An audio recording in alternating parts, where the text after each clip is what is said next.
the 8th, 9th, and 10th Prime Ministers of Uganda. Apolo Nsibambi, born in 1940, a Ugandan academician who served as the Prime Minister of Uganda from 1999 to 2011. He attended King's College, Budo. He has a Bachelor of Science degree in economics from Makerere University, Master of Arts degree in political science from the University of Chicago, Doctor of Philosophy from University of Nairobi. He was also a Dean of the Faculty of Science at Makerere University.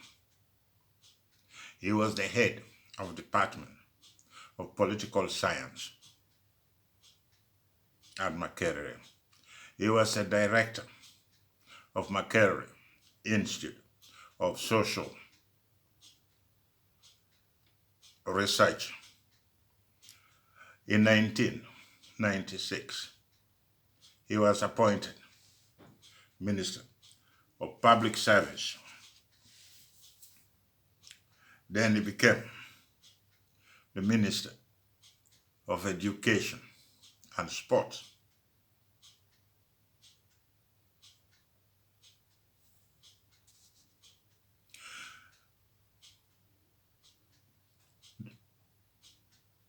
The 9th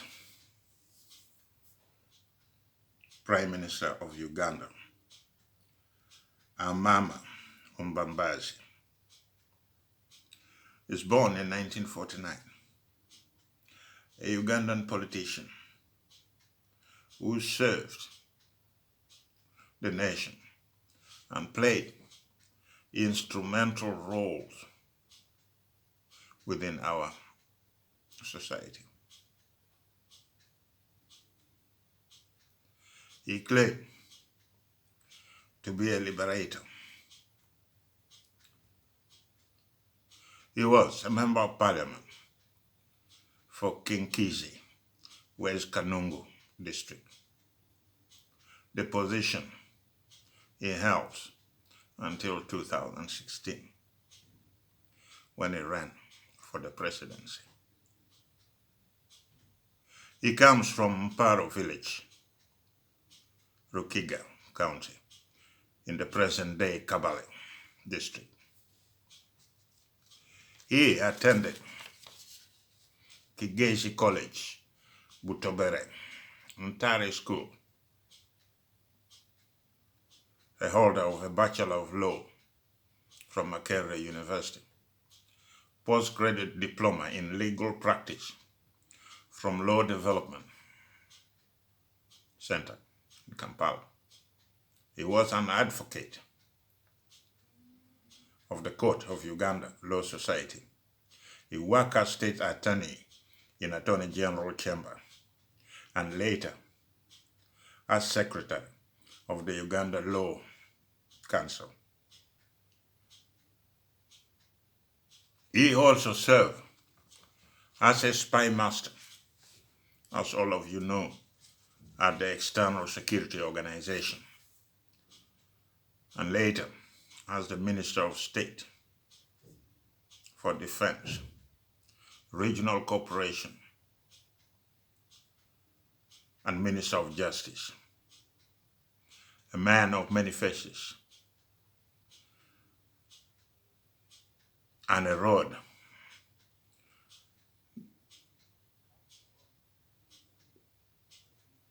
that is not free of corruption. The 10th Prime Minister of Uganda is Ruhakana Rugunda, born in 1947, a Uganda physician and a politician who served as the Minister of Foreign Affairs, Minister of Internal Affairs,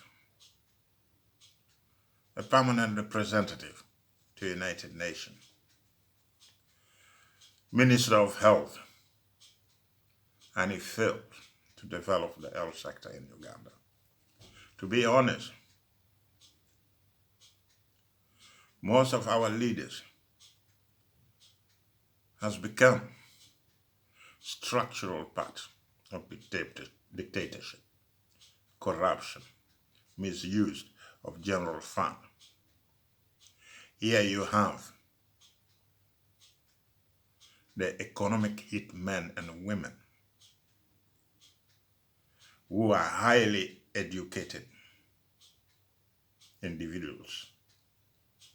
If you look at the Prime Minister, Rugunda, he attended Makerere University Medical School.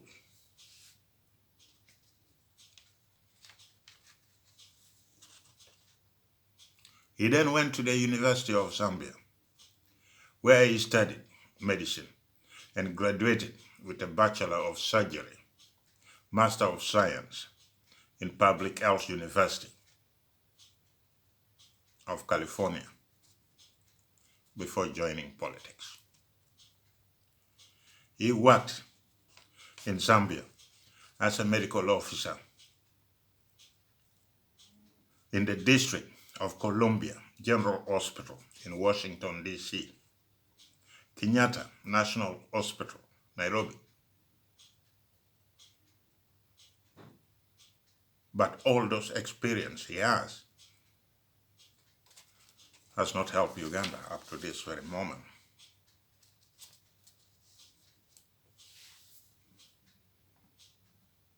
You see, I'd been covering the prime ministers of Uganda.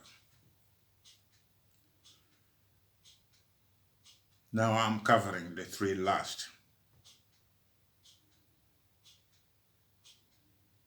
prime ministers of Uganda. But what I came across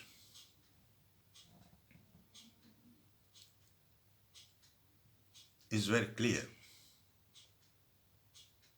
There are no honor, even in the office of the Prime Minister himself.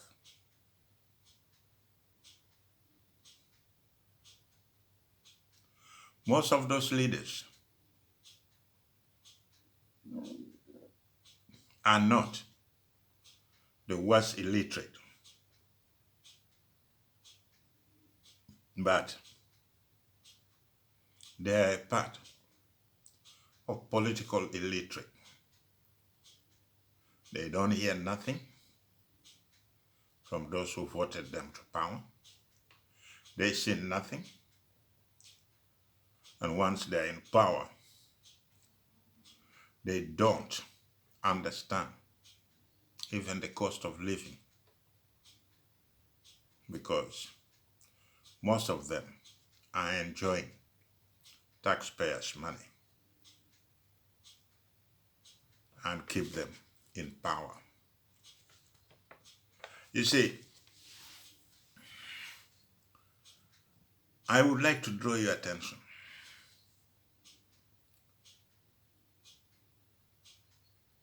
to the fact that all those prime ministers, 10 of them, we have some who are very honorable. We have some of the ministers, the prime ministers, you can believe in them. And we have those prime ministers who are corrupt to their teeth. Let me take you back to few facts about the office of the Prime Minister of Uganda ever since independence. We have gone through a lot of scandals. It started with the 𝐶HOGM scandal. Then it came to Northern Uganda Rehabilitation Fund scandal.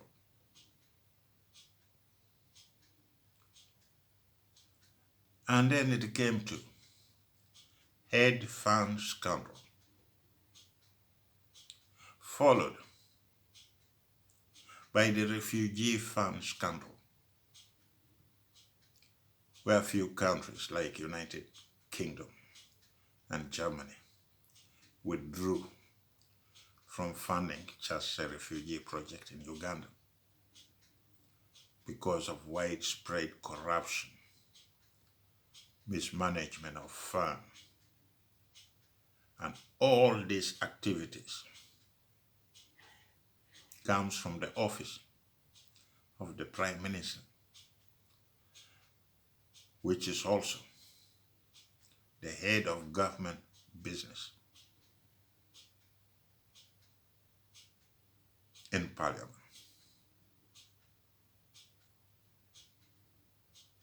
So when we talk about honor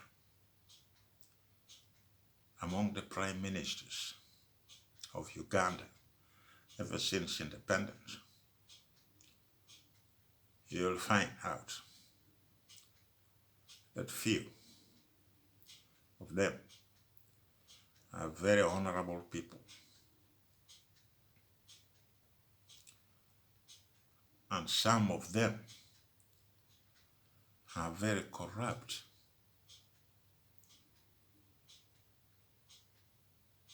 involved of mismanagement of public funds, mismanagement of taxpayers' money. We have a joke in Uganda today,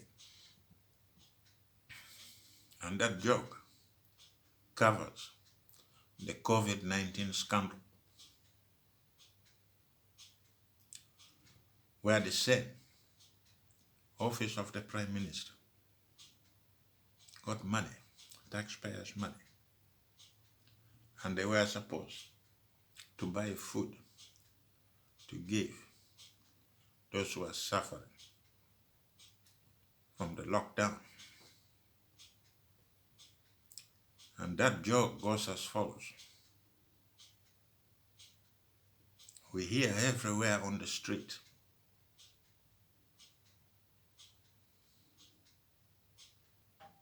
that once upon a time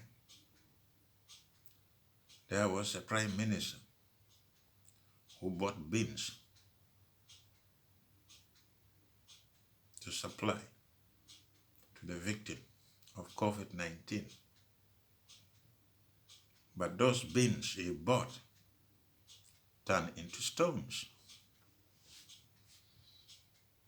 And people were very annoyed. The local people were very annoyed. It's not amusing at all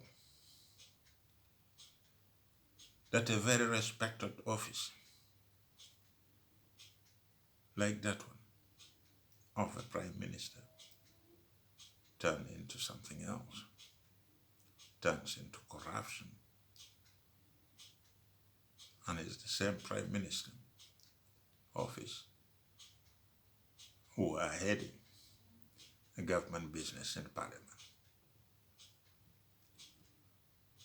So when I cover the 10 prime ministers of Uganda, it is very clear that within themselves, as prime ministers, we have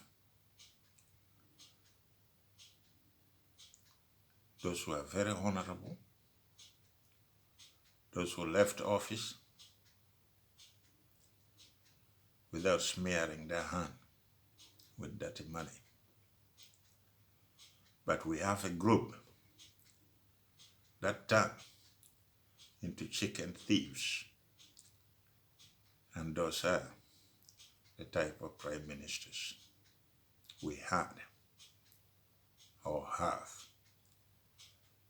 I leave it for you to decide.